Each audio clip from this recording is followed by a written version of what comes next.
नमस्कार, आप देख रहे हैं प्रत्येक न्यूज लाइव। मैं हूं आपके साथ रविशंकर।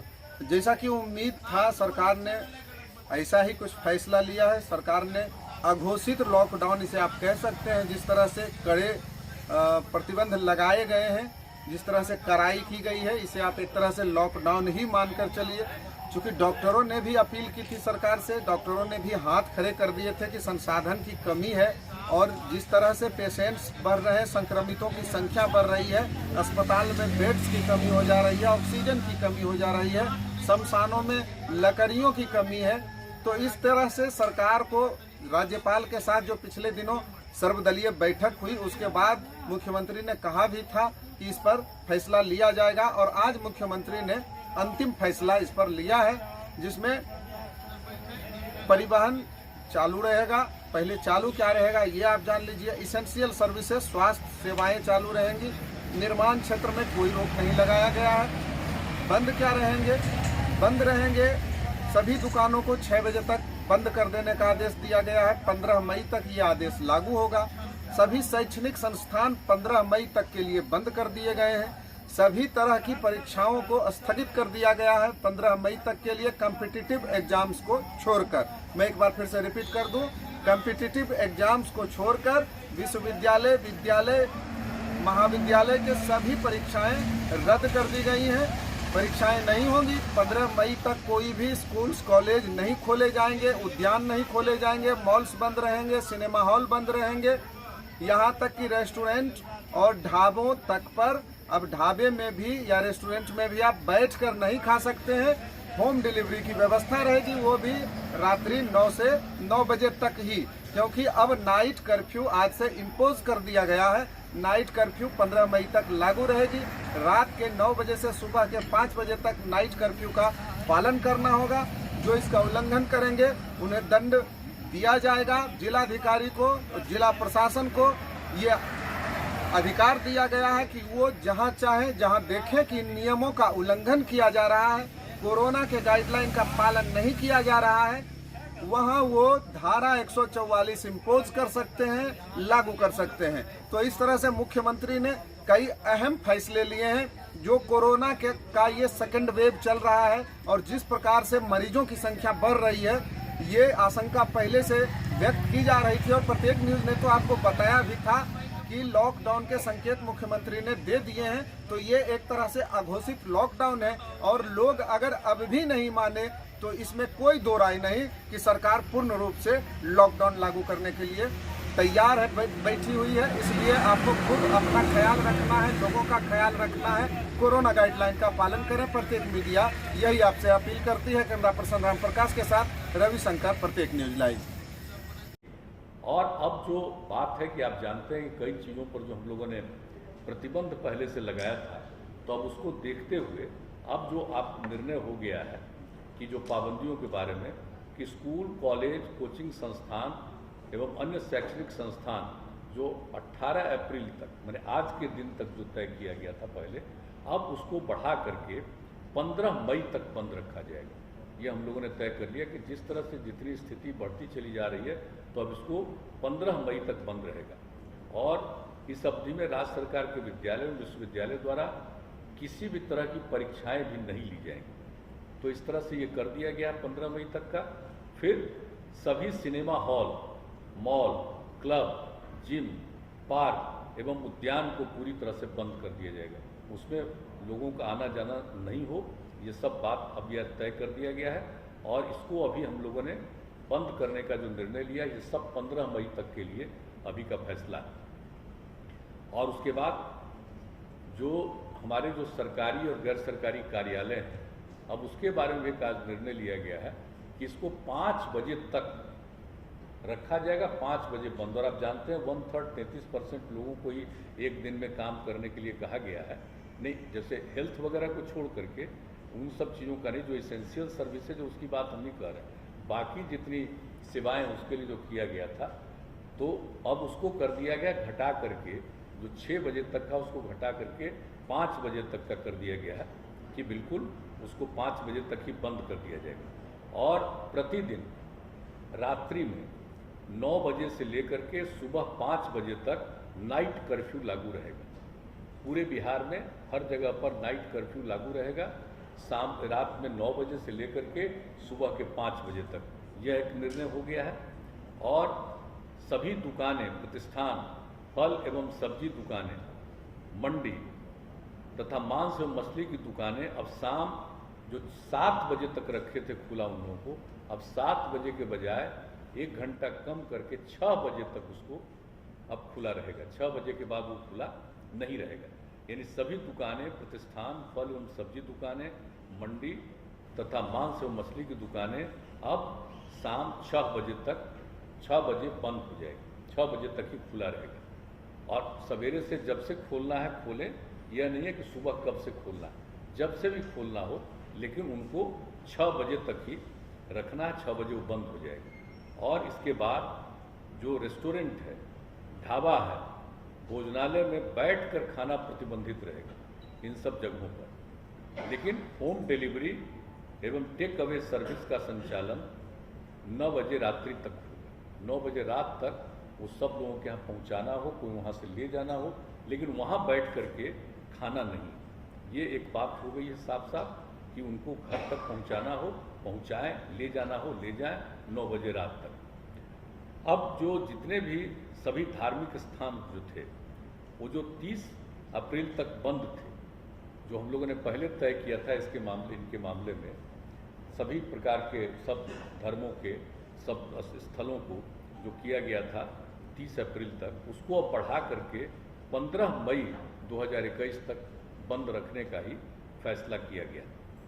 सार्वजनिक स्थलों पर किसी भी प्रकार के आयोजन पर सरकारी एवं निजी पर रोक रहेगी, लेकिन जो दफन है या दाह संस्कार है या पूजा है उस पर ये लागू नहीं है। वो तो स्वाभाविक चीज़ है कि दफन हो, दाह संस्कार हो, विवाह हो, श्राद्ध हो, तो इन सब चीज़ों के लिए तो सब लोगों को करना उनकी एक जिम्मेवारी होती है। उसको छोड़ करके बाकी जितने सार्वजनिक स्थलों पर किसी भी प्रकार के आयोजन पर सरकारी एवं निजी पर रोक रहेगी।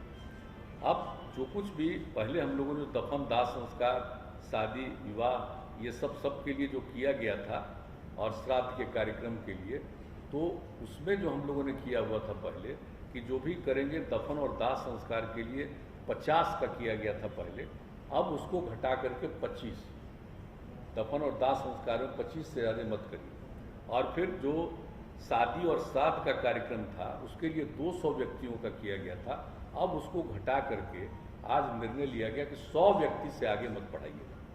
कि जितना तेजी से फैल रहा है और किन्हीं को कुछ मालूम नहीं है, इसका बहुत नुकसान होगा, इसलिए इन दोनों के बारे में यह भी निर्णय लिया गया है।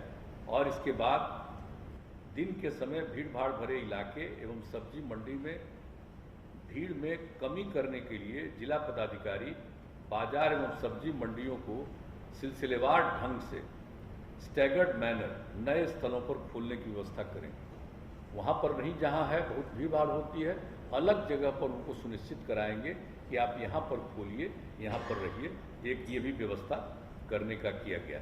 और जिला प्रशासन द्वारा आवश्यकतानुसार नगर क्षेत्रों एवं प्रखंड मुख्यालयों में धारा 144 का प्रयोग कर अनावश्यक भीड़ को नियंत्रित करने हेतु नियमानुसार वो कार्रवाई करेंगे। यानी एकदम बिल्कुल 144 लागू करने के लिए हर जिला प्रशासन को अधिकार दे दिया गया है कि आवश्यकतानुसार जहाँ कहीं भी हो वो अपना 144 की धारा लगाएंगे।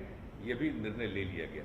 तो एक जो अभी के बारे में जो निर्णय हो गया है जिसकी जानकारी हम लोगों ने दे दी है, और ये सब जो है इस जितने प्रतिबंध लगाए गए हैं, इसके अलावे जैसे आवश्यक सेवाओं पर किसी प्रकार का प्रतिबंध नहीं है, जैसे परिवहन, बैंकिंग, डाक, स्वास्थ्य एवं इससे संबंधित सेवाओं, फायर, पुलिस, एम्बुलेंस आदि पर किसी प्रकार का प्रतिबंध नहीं, छूट रहेगी। और ई कॉमर्स की गतिविधियां एवं उससे संबंधित प्रतिष्ठान भी इस प्रतिबंध से मुक्त रहेंगे। अंतर जिला एवं अंतर राज्यीय सार्वजनिक परिवहनों पर कोई रोक नहीं होगा, यानी परिवहन के बारे में जो कहा। और निर्माण कार्यों एवं औद्योगिक प्रतिष्ठानों पर भी किसी भी प्रकार का प्रतिबंध नहीं रहेगा। तो इन सब चीज़ों पर प्रतिबंध नहीं रहेगा, लेकिन बाकी सब चीज़ों के बारे में बता दिया गया है। कार्यालय के बारे में, दुकान के बारे में, किन किन चीज़ों को प्रतिबंधित करना है, किस चीज़ों को खुला रखना है, कितने बजे तक चलेगा, कार्यालय कितने बजे तक चलेंगे, और रात में 9 बजे से लेकर के सुबह 5 बजे तक का जो कि ये इंतजाम कर दिया गया है कि नाइट कर्फ्यू के बारे में, तो वो भी पूरे तौर पर सब जगह के लिए लागू करने का निर्णय ले लिया गया है। तो हम लोगों ने अभी ये किया है, और जैसा कि मैंने शुरू में कहा कि हम लोगों ने इसके लिए इतनी विस्तृत रूप से आज चर्चा की है, और सब लोगों का जो सुझाव कल भी आया, सबको देखते हुए सब लोगों को ही सुझाव दिया है। प्रतिदिन एक एक चीज़ पर सक्रिय रहेंगे, और उसको देखते हुए आगे भी इसके बारे में जो कुछ भी करना होगा फिर उसके बारे में करेंगे। आज जितनी बातें हुई है, आज उसके बारे में यह सब निर्णय लिया गया है। लेकिन मैं पुनः दोहरा कर इस बात का कह देता हूँ कि लोगों के जांच के लिए, जो वैक्सीनेशन के लिए, इलाज के लिए, ये पूरे तौर पर अधिक से अधिक, और किसी भी प्रकार का दवा का या ऑक्सीजन का कोई दिक्कत नहीं आएगी। इसके लिए सब तरह के प्रबंध का, इसके लिए जो कुछ भी करना है किया जाएगा। बाहर से भी आएंगे, उनको काम देने के लिए भी जो करना पड़ेगा हम लोग उसमें मदद करेंगे हर तरह से। जो हमारे जितने चिकित्सक हैं और चिकित्सा सेवी जितने सब लोग हैं, चिकित्सा जुड़े हुए सब लोग, उनको जैसा पहले कह दिया गया है, हम लोग 1 महीने का और अतिरिक्त उनको तनख्वाह हम लोग देंगे। ये सब निर्णय ले लिया है। लेकिन एक एक चीज़ पर निरंतर नज़र रखी जाएगी हर प्रकार से, और अस्पतालों की संख्या बढ़ाना, बेड्स की संख्या बढ़ाना, ये सब के लिए पूरा का पूरी बातचीत की गई है, ताकि जिस तरह से इस बार का दृश्य है, हम लोगों को पूरा का पूरा हर तरह का प्रतिबंध करना होगा। ये भी आज पूरे तौर पर बातचीत हो गई। तो यही है मुख्य रूप से। ऑक्सीजन आता है ताकि ट्रांसपोर्टेशन में कोई प्रॉब्लम नहीं हो, और हमारी जो लॉरी जाए वो समय से वहाँ पे ठीक हो जाएगा। और लोग के यहाँ चली है, कल कुछ कठिनाई आई थी, लेकिन आज जो कठिनाइयों से हम बाहर निकल गए हैं। और आज जो दिन भर बातचीत हुई है उसमें पटना सहित दूसरे जिलों के लिए भी लिक्विड ऑक्सीजन और जो ट्रैक है वो मूव कर चुका है, और वो सब पहुंच रहा है। और पटना में भी ऑक्सीजन बनाने का जो जनरेशन यहाँ प्लांट है, यहाँ पे भी ऑक्सीजन बनाया जा रहा है, और सभी अस्पतालों को उसकी आपूर्ति की जा रही है। जहाँ तक रेमडेसिविर दवा की बात है, तो रेमडेसिविर दवा की भी आपूर्ति सुनिश्चित की जाए। इसके लिए हमारे जो ड्रग कंट्रोलर हैं वो लगातार संपर्क में हैं, और माननीय मुख्यमंत्री जी के निर्देश में यह निर्णय लिया गया है कि रेमडेसिविर दवाइयों की आपूर्ति हम लोग अपने मेडिकल कॉलेज हॉस्पिटल्स में करेंगे। और उसके लिए आज सभी मेडिकल कॉलेज हॉस्पिटल से इंडेंट मंगाया गया है दोपहर तक, और 5 कंपनियां उसका निर्माण करती हैं। उन 5 कंपनियों से बातचीत करके उपलब्धता के आधार पर GMSICL के द्वारा उसको इमीडिएट प्रोक्योर करने का निर्देश माननीय मुख्यमंत्री जी के द्वारा दिया गया है। और वो जो कंपनियां निर्माण करती हैं, 5 कंपनी से GMSICL के MD बात कर रहे हैं, और जैसे ही उपलब्ध कंपनियों से होगा उन दवाइयों को लेकर हम सब लोग अपने मेडिकल कॉलेज हॉस्पिटल्स में भी देंगे, और बाजार में जो उसके सप्लायर हैं उनके द्वारा भी जो आपूर्ति हो रही है वो होगी। आपको मालूम होगा कि रेमडेसिविर की समस्या केवल राज्य की समस्या नहीं, पूरे देश की समस्या है। और आज से 2 दिन पूर्व केंद्र की सरकार ने भी रेमडेसिविर के उत्पादन को दुगना करने का निर्णय किया है। तो निश्चित रूप से रेमडेसिविर का डिमांड भी काफी बढ़ा है पूरे देश में, और यह आज पूरे देश के अंदर एक समस्या उत्पन्न हुई है जिसका समाधान केंद्र की सरकार के स्तर से भी हो रहा है, और यहाँ राज्य की सरकार के तरफ से भी हम लोग प्रयास करके अपने मेडिकल कॉलेज हॉस्पिटल में भी उसको उपलब्ध कराएंगे, और बाजारों में भी उसकी उपलब्धता बनी रहे वो भी काम हम लोग करेंगे। सर, इंजेक्शन कब तक सर उपलब्ध हो जाएगा? ऐसा नहीं, बिल्कुल नहीं मिल रहा है। जितना मांग है, डिमांड जितना है उतना सप्लाई नहीं, और नेचुरल है कि यही प्रॉब्लम तो सेंट्रल गवर्नमेंट ने महसूस किया, तब उत्पादन की क्षमता को दुगना करने का निर्णय आज से 2 दिन पहले भी आप लोगों को मालूम होगा। तो डेफिनेटली जो सप्लाई और डिमांड के बीच अंतर है उसके कारण थोड़ा प्रॉब्लम आया है, वो धीरे धीरे सॉल्व हो गया है। माननीय मंत्री जी,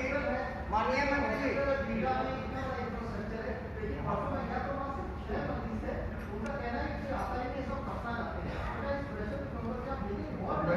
केवल ESIC हॉस्पिटल ही नहीं, आप सब लोगों के माध्यम से राज्य की जनता से अपील करता हूँ, माननीय मुख्यमंत्री जी ने भी अपील किया है कि जो हमारे पेशेंट हैं जिनको जिस तरह के ट्रीटमेंट की आवश्यकता है वो वैसे अस्पताल में जाएं।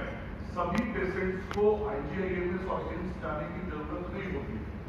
जिसको CCC में जाना है, सामान्य केयर की जरूरत है, वो कोविड केयर सेंटर पे जाए। हमारे राज्य के सभी जिलों में कोविड केयर सेंटर बने। कुछ मरीज ऐसे होते हैं जिनको ऑक्सीजन की जरूरत होती है, तो वो डेडिकेटेड कोविड हेल्थ सेंटर में जाए। और ये जो दोनों सेंटर्स हमारे हैं, आप देखेंगे CCC और DCSC बड़े पैमाने पर हमारे राज्य के अंदर खाली 90% जगह अभी खाली है और सभी लोग पटना की ओर लग करते हैं। तो हम अपील करते हैं कि पटना जिसको डॉक्टर रेफर करे वो हमारे अस्पताल में आए। पटना में वैसे अस्पतालों का इलाज भी होगा, लेकिन जिनको जिला के अस्पताल में हमारे जो अन्य मेडिकल कॉलेज हॉस्पिटल है वहाँ जहाँ सुविधाएं मिल रही है, बेड्स है, सब कुछ उपलब्धता है, वहाँ भी जाए। और जो आपने ESI हॉस्पिटल की बात की, वहाँ भी 50 बेड की उपलब्धता है। मैं लोगों से कहता हूँ वहाँ जाना चाहिए, वहाँ सुविधाएं हैं।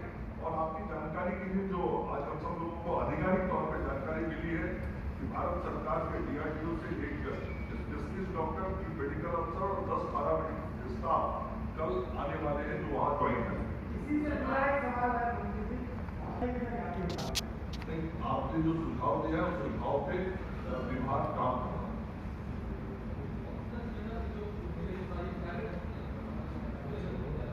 बहुत स्पष्टता से बताया था कि जो लिक्विड ऑक्सीजन आता है उसी के माध्यम से हमारे जो सिलेंडर्स होते हैं D-टाइप B-टाइप सिलेंडर रेफिल होते हैं। दूसरा, यहाँ पे ऑक्सीजन जनरेशन प्लांट है जिसके माध्यम से भी हमारे